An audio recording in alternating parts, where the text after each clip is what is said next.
నమస్తే, వీటీవీ ప్రేమికి స్వాగతం.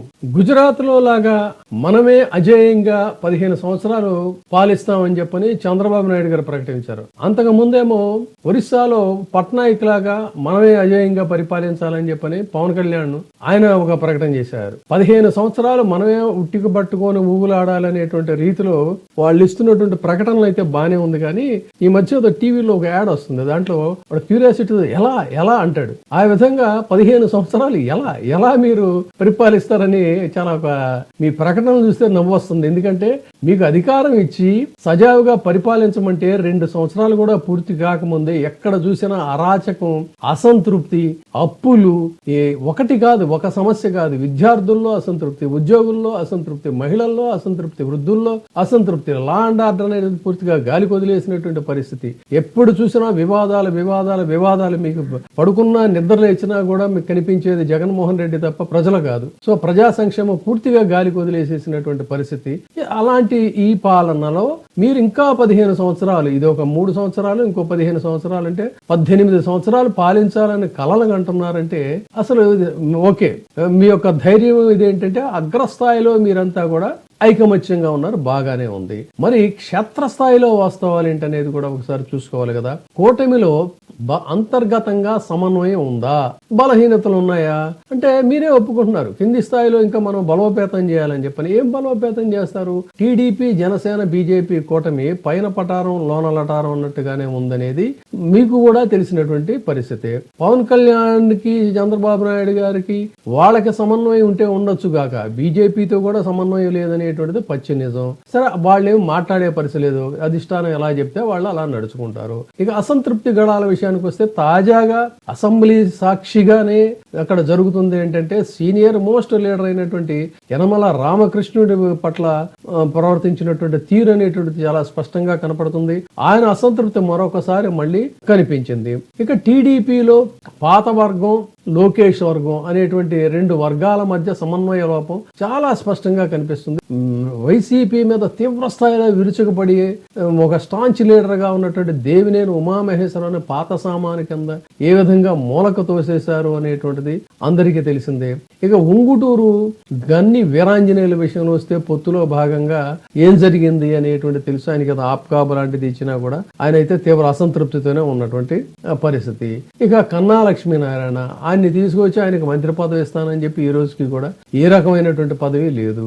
అదేవిధంగా ఇంత వైసీపీ నుంచి టీడీపీలో చేరి తన కుమారుడు వీళ్ళందరూ కూడా ఎంత తీవ్ర స్థాయిలో పనిచేస్తున్నా జ్యోతుల నెహ్రూ లాంటి వాళ్ళకి వచ్చినటువంటి ఇది ఈ రోజుకైతే ఏమీ లేదు. ఆయన కూడా అసంతృప్తితో రగిలిపోతున్నాడు. ఇక చిరకాలంగా టీడీపీలో ఉన్నటువంటి వ్యక్తి అప్పుడప్పుడు అడపాదడప వైసీపీని తిడితేనే మనకేమైనా పోస్టులు వస్తాయనుకునేటువంటి గోరంట్ల బొచ్చే చౌదరి లాంటి వాళ్ళు పాపం ఆయనకి మొండి చేయి చూపించినటువంటి పరిస్థితి. ఇక ఇలా చెప్పుకుంటూ పోతే ఇటు విశాఖపట్నంలో కానీ ఇలా చాలా మంది ఉన్నటువంటి పరిస్థితి. అదే విధంగా ఇక జనసేన విషయానికి వచ్చినట్టయితే జనసేనలో తీవ్రమైనటువంటి అసంతృప్తి, లోపల రగులుతున్న రాక్షసి బొగులుతున్న బొక్కాగుండా అన్నట్టుగా ఉంది తప్ప పరిస్థితి.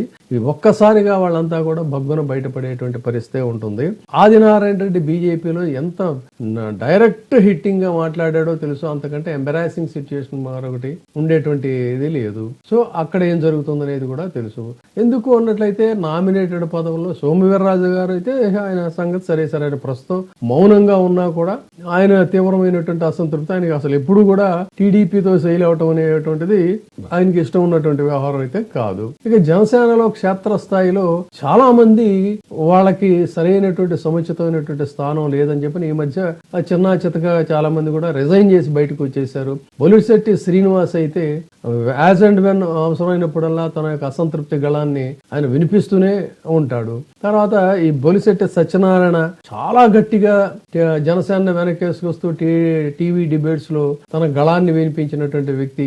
తను కూడా ఊహించినటువంటి విధంగానే రాజీనామా చేసినటువంటి పరిస్థితి. ఈ విధంగా ఎక్కడికక్కడ నామినేటెడ్ పదవుల్లో గానీ, పదవుల పందారాల్లో గానీ, రేషియోలో గానీ, లేకపోతే ఇంపార్టెన్స్ లో గానీ ఎక్కడా వాళ్ళకేమీ లేనటువంటి పరిస్థితుల్లో వీళ్ళందరినీ కలిసి మళ్ళీ మనం ఏముందో ఒక ఉపన్యాసం ఇస్తే వీళ్ళందరూ కూడా మళ్ళీ వచ్చేస్తారులే అని చెప్పి అనుకుంటున్నటువంటి స్థితిలో ఎలా మీరు ముందుకెళ్తారు, ఎలా మళ్ళీ తిరిగి అధికారంలోకి వస్తారు? ఒకవైపు చూస్తే మీరు కలిసి ఉన్నా కూడా జనబాహుళ్యంలో అయితే తీవ్రమైనటువంటి అసంతృప్తి ఉంది.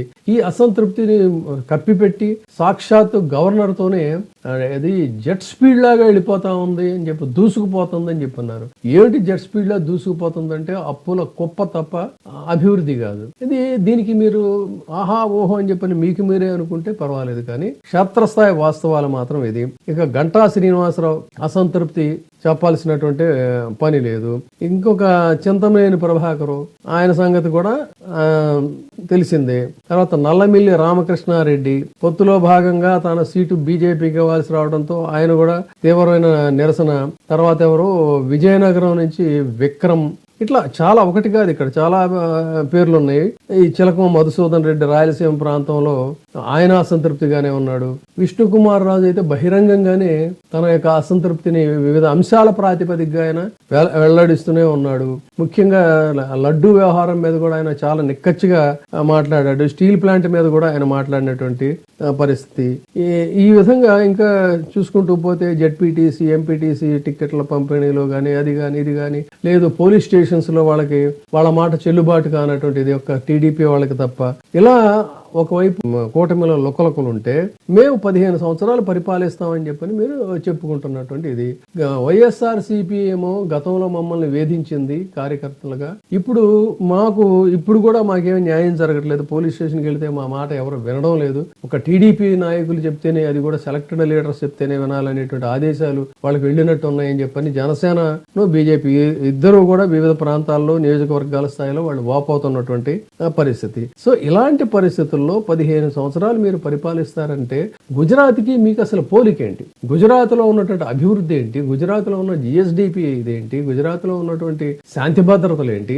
ఇక్కడ ఉన్నటువంటి పరిస్థితి ఏంటి? చివరికి గతంలో వెనకబడినటువంటి రాష్ట్రంగా ఉండి తదనంతర కాలంలో ముందుకెళ్లినటువంటి ఒరిస్సాతో కూడా పోల్చడానికి వీలైనటువంటి పరిస్థితుల్లో ఇక్కడ శాంతి భద్రతలు, పాలనా వ్యవహారాలు అన్నీ ఉన్నాయి కదా.